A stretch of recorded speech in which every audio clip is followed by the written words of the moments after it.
Hello everyone, this side Divya Tanwar.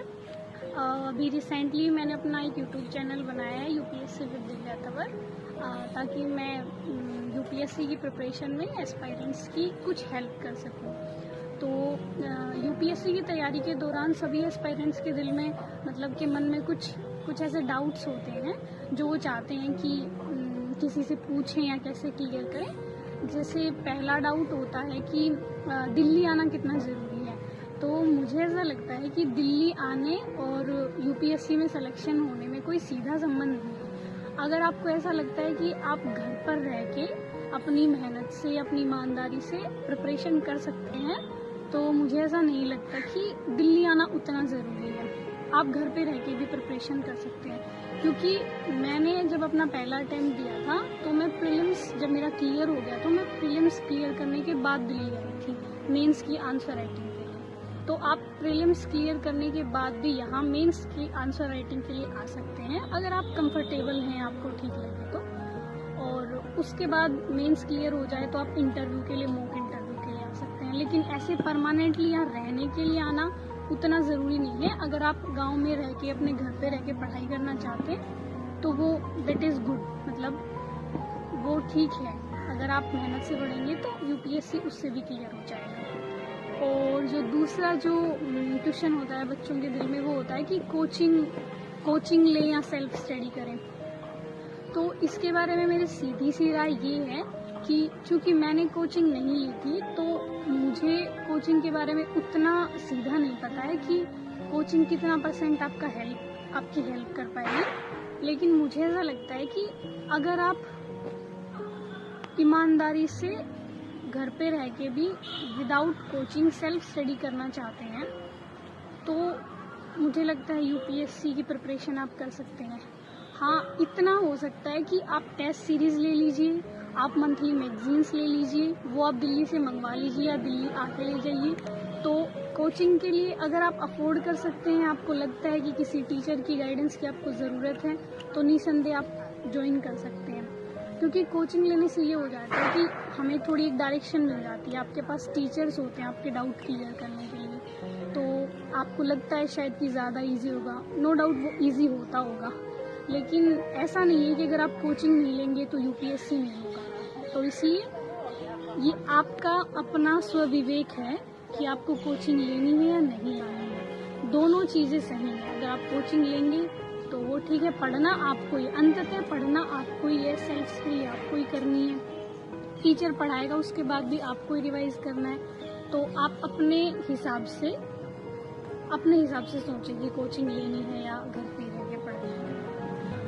तीसरा point ये है कि हम YouTube का कैसे प्रयोग करें, क्योंकि मैंने बोला है इंट्रो में, इंट्रोडक्टरी वीडियो में, कि मेरी तैयारी में YouTube ने बहुत हेल्प की है। तो YouTube का आप ऐसे हेल्प कर सकते हैं कि जैसे आप एनसीईआरटी पढ़ रहे हैं या आप कोई बुक पढ़ रहे हैं, तो उसमें जो टॉपिक आपको नहीं आ रहा है वो टॉपिक आप YouTube पे देखिए। किसी ना किसी ने तो जरूर वो एक्सप्लेन कर रखा होगा, किसी भी टीचर ने।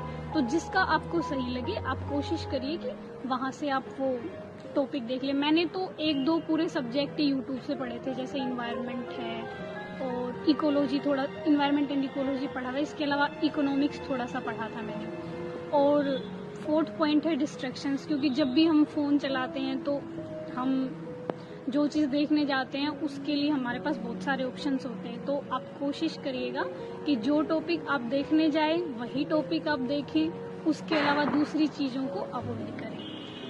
5th पॉइंट है कि जो मुझे लगता है सबसे ज़्यादा इम्पोर्टेंट है, और बहुत सारे एस्पायरेंट्स पूछते हैं कि मैम स्ट्रेटेजी बता दीजिए।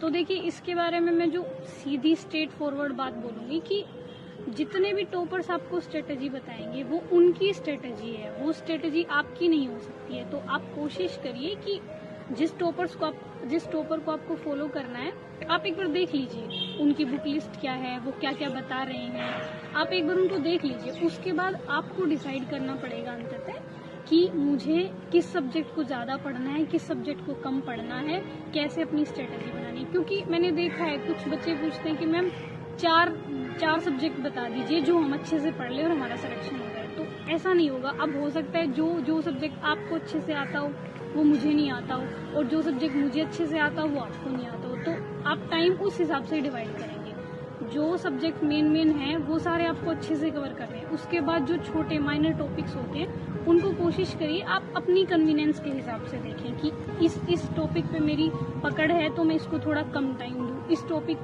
को मुझे ज़्यादा रिवाइज करना है, ज़्यादा टाइम देना है। तो आप अपनी स्ट्रेटेजी अपने हिसाब से बनाइए कि आपका बैकग्राउंड क्या है, आपकी स्ट्रेंथ क्या है, आपकी वीकनेस क्या है। हाँ, आप देख लीजिए एक बार जो टॉपर आपको ठीक लगे या आपको जहाँ से भी जिस टीचर से सही गाइडेंस मिल पाए आप एक बार उनसे पूछिए। उसके बाद आप कोशिश करिए कि आप अपनी स्ट्रेटेजी बनाएं खुद से कि मुझे इस टाइम में मुझे इतना पढ़ना है और इस टॉपिक को मुझे इतना टाइम देना है। और इसके अलावा जो मुझे एक और पॉइंट लगता है एस्पायरेंट्स का, वो बेसिकली न्यूज़पेपर्स और एनसीईआरटी से रिलेटेड होता है कि कैसे पढ़ें या ना पढ़ें। तो मैं सोच रही थी कि इस पर हम एक अलग से वीडियो बना देंगे एनसीईआरटी और न्यूज़पेपर के बारे में, जिसमें मैं थोड़ा विस्तार से बता दूंगी। तो लेकिन फिर भी इसमें मैं इतना बता सकती हूँ कि न्यूज़पेपर पढ़ना है, न्यूज़पेपर तो आपको मस्ट है, वो आपको पढ़ना ही है। मतलब आप कोशिश करिए कि आप हिंदी का पढ़ लें। एक जैसे दैनिक जागरण सब प्रीफर करते हैं तो वो मैंने भी पढ़ा है इंटरव्यू के टाइम, तो दैनिक जागरण आप ले सकते हैं। और कोशिश करिए, मैंने हिंदू पढ़ा है लेकिन वैसे लोग इंडियन एक्सप्रेस भी प्रीफर करते हैं, तो आप इन दोनों में से कोई भी एक ले लीजिए न्यूज़पेपर।